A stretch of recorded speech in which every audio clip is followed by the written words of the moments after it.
ఈ ఏడాది కాలంలో విధి నిర్వహణలో 192 మంది పోలీసులు అమరులు అయ్యారని రాష్ట్ర ముఖ్యమంత్రి చంద్రబాబు నాయుడు పేర్కొన్నారు.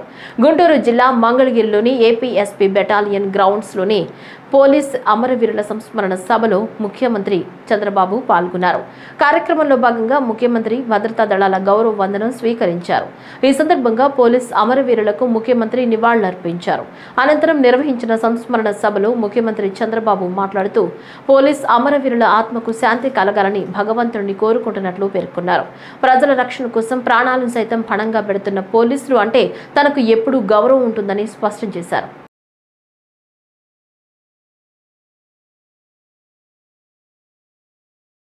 అమరుల వారు మార్టియస్ బుక్ ఆవిష్కరణ కార్యక్రమం.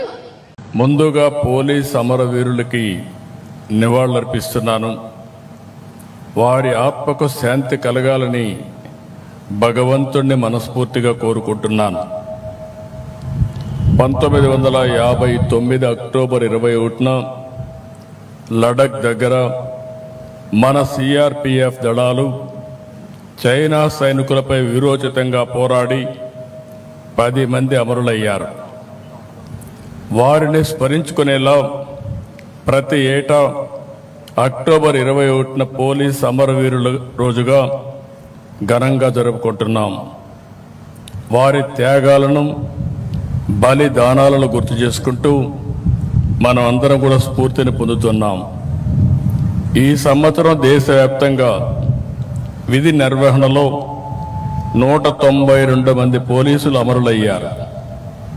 వీరికి నివాళులర్పిస్తున్నాను. వారి ఆత్మకు శాంతి కలగాలని భగవంతుణ్ణి ప్రార్థిస్తున్నాను. ప్రజల రక్షణ కోసం ప్రాణాలు సైతం పణంగా పెడుతున్న పోలీసులంటే నాకు ఎప్పుడూ గౌరవం ఉంటుంది. మీరు చేసేది కేవలం ఉద్యోగం కాదు, మీరు చేసేది నిస్వార్థ సేవ, దేశం కోసం త్యాగం అని చెప్పి కూడా విజ్ఞప్తి చేస్తున్నాను.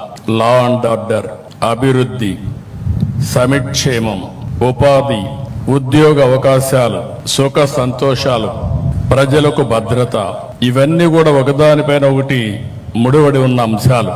సమాజంలో అలజడులుంటే పెట్టుబడులు రావు. అందుకే నేను ఎప్పుడూ లా అండ్ ఆర్డర్ పైన ఖచ్చితంగా ఉంటాను. No compromise on crime, zero crime మన లక్ష్యంగా పనిచేయాల్సిన అవసరం ఉంది. ఏవి పోలీసులంటే ఒక బ్రాండ్. ఫ్యాక్షనిజం, నక్సలిజం, కమ్యూనిజం, రౌడీయిజాన్ని అణిచివేయడంలో మీరు దేశంలోనే మంచి పేరు తెచ్చుకున్నారు. ప్రమాదం కావచ్చు, నేరం కావచ్చు, విపత్తు కావచ్చు, కరోనా లాంటి మహమ్మారి కావచ్చు, ముందుండి ప్రజల కోసం మొదటి అడుగు వేసేది పోలీసులే. మీ కుటుంబాలకు సమయం ఇవ్వరు, మీ పిల్లలతో గడపలేరు, ఎప్పుడు ఎటు పరిగెత్తాలో తెలియదు. పండగైనా, పబ్బం అయినా, ఎండైనా, పగలైనా, రాత్రి అయినా ప్రజల కోసం పరుగులు పెడతారు. ఎప్పుడు విధులకు వస్తారు. విధుల కోసం కుటుంబాన్ని వదిలి వస్తున్న మీకు, తమ సంతోషాలను త్యాగం చేసి మీకు సహకరిస్తున్న మీ కుటుంబ సభ్యులందరికీ శిరస్సు వంచి నమస్కారాలు తెలియజేస్తున్నా.